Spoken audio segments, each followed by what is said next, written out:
আসসালামু আলাইকুম দর্শক, সবাই কেমন আছেন? আশা করি ভালো আছেন। আমি এই মুহূর্তে দাঁড়িয়ে আছি চাঁদপুর লঞ্চ ঘাটে। আজ 11 রমজান 12 মার্চ। চাঁদপুর ঘাট বিকেল প্রায় 5:30 বাজে। ইফতারের কিছুক্ষণ আগ মুহূর্তে আপনারা দেখতে পাচ্ছেন এখানে দুটি সিঁড়ি তৈরি করা হচ্ছে ঈদ উপলক্ষে। যেহেতু ওইদিকে ঘাট সংস্কারের কাজ চলছে, ঈদ উপলক্ষে পন্টনগুলো এখানে সরিয়ে নিয়ে আনা হবে। এই দিক দিয়ে যাত্রী ওঠানামা করা হবে। বেশ চওড়া সিঁড়ি করা হয়েছে।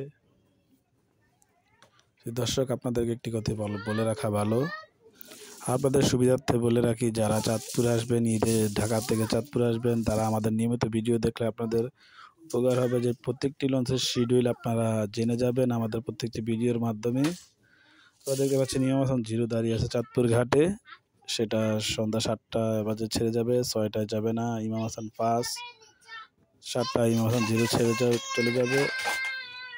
মিতালি 4 দাঁড়িয়ে আছে, সম্ভবত শাসিনা টিপ ছেড়ে দিয়েছে। দেখতে পাচ্ছেন ইমাম হাসান 5, সে আজ ঢাকা যাবে না, যেহেতু যাত্রী কম সেই কারণে ঢাকা যাবে না। আমি দাঁড়িয়ে আছি এই মুহূর্তে চাঁদপুর লঞ্চ ঘাটে।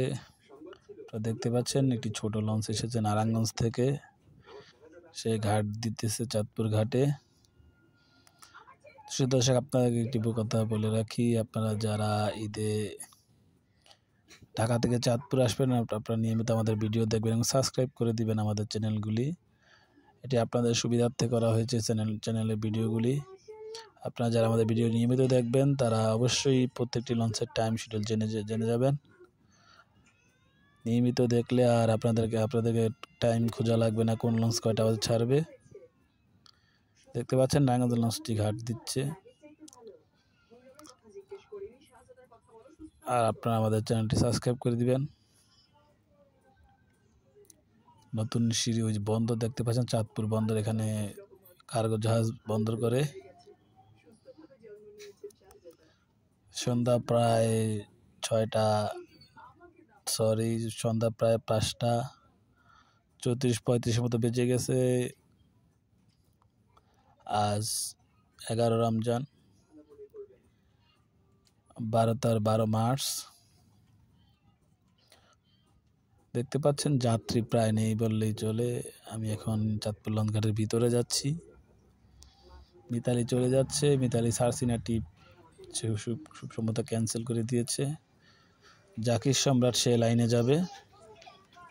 নারায়ণগঞ্জ লঞ্চ থেকে যাত্রী নামছে। মিতালি 4 চলে যাচ্ছে, সে বয়ায় চলে যাবে। ইমাম হাসানও তার 6টা টিপ ছেড়ে দিয়েছে। জাকির সম্রাট সম্ভবত সারসিনা যাবে। দেখতে পাচ্ছেন নারায়ণগঞ্জ লঞ্চটি চলে গেছে যাত্রী নামিয়ে। সে কালকে আবার ছেড়ে যাবে চাঁদপুর থেকে নারায়ণগঞ্জের উদ্দেশ্যে। দর্শক, আমাদের ভিডিও কেমন লাগে আপনারা কমেন্টসের মাধ্যমে জানিয়ে দিবেন। আর অবশ্যই আমাদের সাথে যুক্ত থাকবেন।